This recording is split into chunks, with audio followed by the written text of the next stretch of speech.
Alright guys, welcome back to the channel. As always, thank you for taking time out to watch the video. I really appreciate it. We have more PlayStation news, rumors, and leaks to go over and discuss today. So before we dive into them, make sure you do me a big favor and hit the like button to help the video out and show your support. And if you are new to the channel, make sure you hit the subscribe button as well. The first topic we're discussing is the announcement that seemingly came out of nowhere for Kingdom Hearts 4. Not only is the announcement itself a big deal, but a lot of people are paying attention to the fact that with this announcement, it seems to definitively confirm that a major GeForce Now database leak was 100% legitimate and pretty much everything on that list was real. So this is reading from PlayStation Lifestyle, where they say 7 months after its existence was outed by the GeForce Now database leak, we finally got our first set of Kingdom Hearts 4 details. As part of the series' 20th anniversary celebrations, Square Enix unveiled the announcement trailer, showing Sora's updated look, a boss battle, a new city, and much more. Unfortunately, Square Enix didn't announce a release window for Kingdom Hearts 4 or confirm launch platforms. While we can safely assume that the game will launch on PlayStation 5, a PS4 release is uncertain. The press release states that Kingdom Hearts 4 will be set in Quadratum, which is described as a large, expansive city set in a gorgeous, realistic world unlike anything ever seen before in the series, implying that the development team is looking to overhaul things. If that's the case, a PS4 release seems less likely. Besides, it looks like the game is a ways away from release in true Square Enix fashion, so the further down the road it releases, the less chance it'll land on last-gen platforms. And it's worth noting that according to multiple outlets, the footage that we're seeing is actually the game running on Unreal Engine 4, but they are planning to move it to Unreal Engine 5, and the developers say that this will be a relatively easy transition for them. So I think a lot of people will be excited for that, because it seems like there's a lot of potential with Unreal Engine 5 right now, and developers are excited about it. It's also pretty interesting that we are not getting any platforms. I don't know what that means. I mean, I guess a safe assumption is right now the game is going to be multi-platform, but I do think the chance of a PlayStation exclusivity deal is higher in this case because it's Square Enix. We know that Sony and Square Enix are very close, and they have a good working relationship and partnership, and it wouldn't surprise me at all if we ended up finding out that Kingdom Hearts 4 is like a timed PlayStation exclusive. But right now, you know, I think we'll just assume that it's going to be multi-platform. But yeah, this is a pretty big deal. A lot of people are very hyped at this announcement, and yeah, at this point, I'm just going to ask you guys to leave your thoughts about this down below. Are you excited for Kingdom Hearts 4? And what did you think of what they showed off of it so far? I'll be interested to see what you guys had to say. Moving on to the next topic, we're reading from Push Square, where they have a title here that says Sony invests a further $1 billion into Epic Games. Sony has invested another $1 billion into Fortnite developer Epic Games in order to deepen its relationship with the firm in the metaverse field.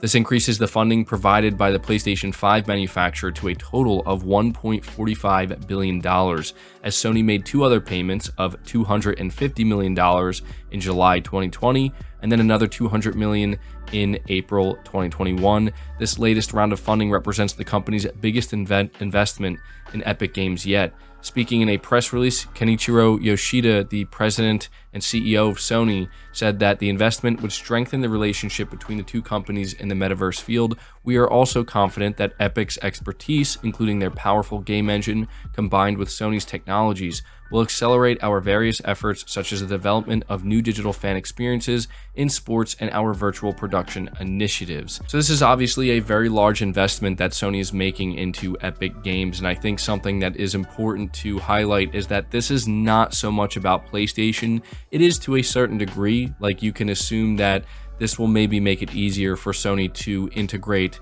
Unreal Engine 5 onto the PlayStation platform and within their development teams. I have no doubt about that.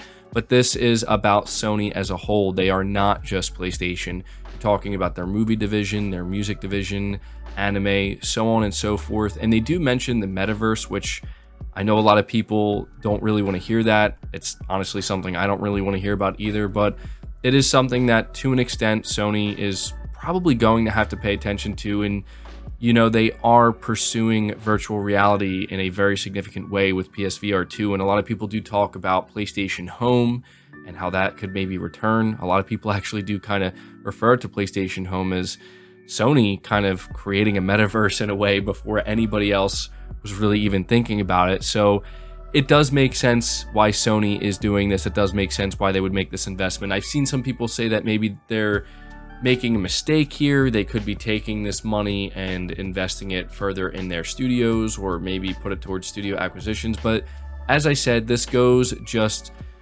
way further than just PlayStation, and I think when you view it from that lens, it begins to make more sense why Sony as a corporation, as an entity, is choosing to invest so heavily into Epic Games. And so yeah, this is something that I saw a lot of people talking about, a lot of people reporting on, and we'll just kind of have to continue to see throughout the years how Sony's relationship and investment into Epic Games, how that continues to grow and how it ends up impacting their future. So there you go. Let me know what you guys think of that. The final topic I have for you is talking about God of War Ragnarok, because we seemingly have a few individuals who are involved with the creation and the development of this game taking to Twitter to maybe hype up the game a little bit, and it's getting the attention, it's catching the attention of a lot of PlayStation fans who are starting to think, you know, maybe we're going to be seeing more God of War Ragnarok very soon. So I want to show you guys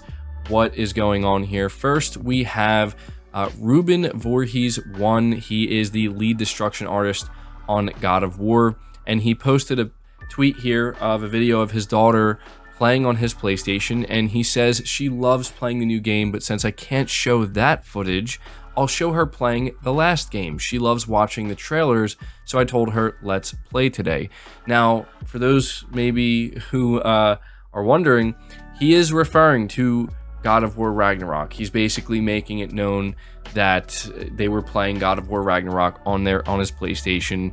And yeah, this is, I think, a really good sign, because if the developer is feeling confident enough to kind of put this out here, you know, on April 9th, that, hey, we're at home pretty much playing this game. It's not like that's new or unheard of. Developers are always, you know, accessing early builds and whatnot, but it does kind of make it seem like maybe this game is very close to being finished, to the point where, you know, he's having his daughter play it. But a lot of people who are looking forward to God of War Ragnarok, they're paying attention to this and they're like, oh, this is exciting. You know, maybe this is a sign that, you know, the game is pretty much almost done, and we're going to be seeing more of it very soon, and maybe it will be releasing sooner than we had originally thought. It's hard to say currently, but that's what some people are gathering from this.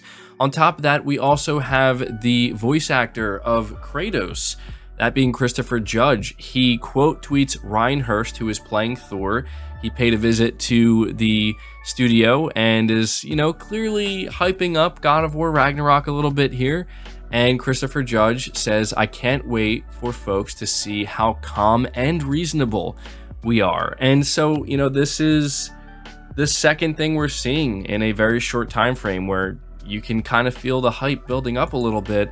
And then the final one I have for you here is a developer, Melissa Smith.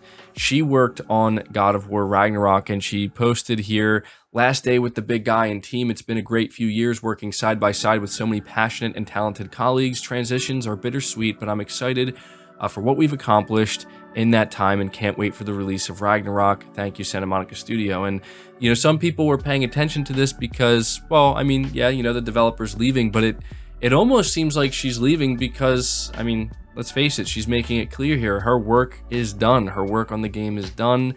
And, you know, she is an artist at PlayStation Studios. And again, it's just another sign that this game is shaping up very nicely. It's coming together well.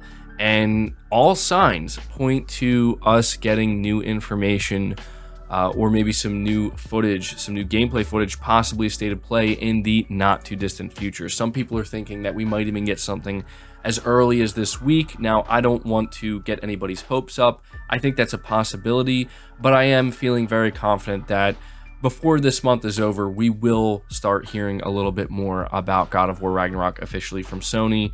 and I think it's going to be really exciting. So there's your God of War Ragnarok update, guys. That's going to do it for this video. I hope you did enjoy it. I hope you did find it informative. Again, if you did, leave it a like, subscribe if you're new, hit the bell notification icon, and feel free to share this video out on top of all that. But until next time, guys, take care.